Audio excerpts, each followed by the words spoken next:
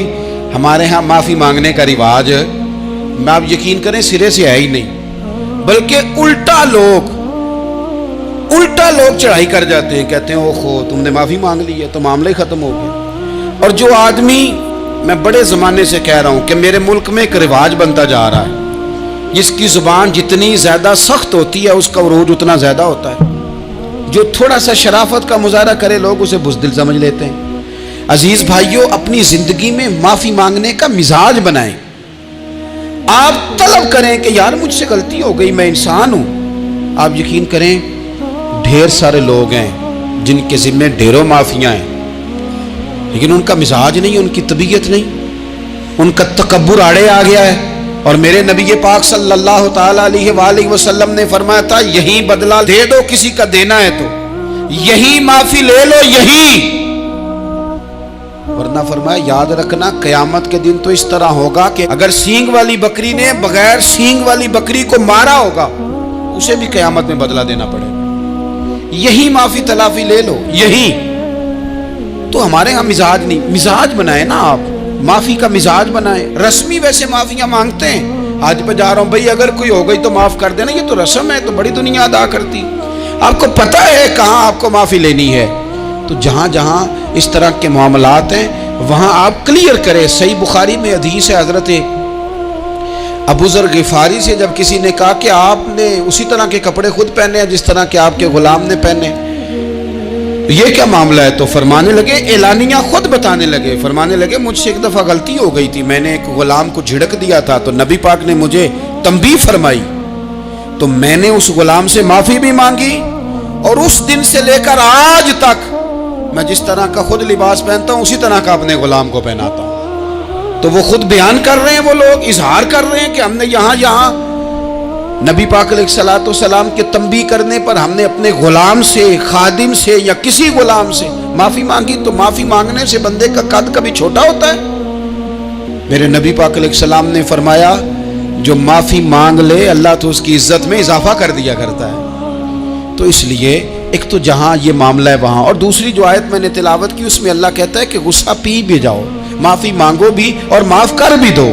والکاظمین الغیظ والعافین عن الناس، فرمایا وہ لوگ جو غصہ پی جاتے ہیں اور لوگوں سے درگزر کرتے ہیں، لوگوں سے درگزر کرتے ہیں. واللہ یحب المحسنین، اللہ ان احسان کرنے والوں سے محبت فرماتا ہے، ان سے اللہ پیار کرتا ہے. تو رب فرماتا ہے جو غصہ پی جاتے ہیں والعافین عن الناس، اور لوگوں سے درگزر کرتے ہیں. ایک تو معافی مانگے اور دوسرا معاف کر بھی دیں. اگر دل میں کوئی بات ہو تو معاف. تو جو جہاں شریعت کی مخالفت کی ہے وہاں بھی معافی مانگے، اللہ کے حضور گڑ گڑائیں، توبہ کریں، اور توبہ بدل جانے والی کریں، تبدیل ہو جانے والی توبہ کریں. معافی مانگ بھی لے، معافی دے بھی دے. اور آپ سے یہ بھی گزارش کروں گا کہ جہاں اللہ رسول کی ہم سے نافرمانی ہوئی ہے وہاں تنہائی میں 2 نفل پڑھ کے، تنہائی میں اللہ تعالیٰ سے بھی معافی کے خواستگار ہوں. یاد رکھیں جب اس کی خفیہ تدبیر آ گئی تو پھر معافی کا وقت ہو سکتا ہے خدا نہ کرے ہمیں نہ مل سکے. تو اب وقت ہے، خوب استغفار کریں، خوب معافی مانگیں. اللہ تعالیٰ آپ کو اور مجھے عمل کی توفیق عطا فرمائے.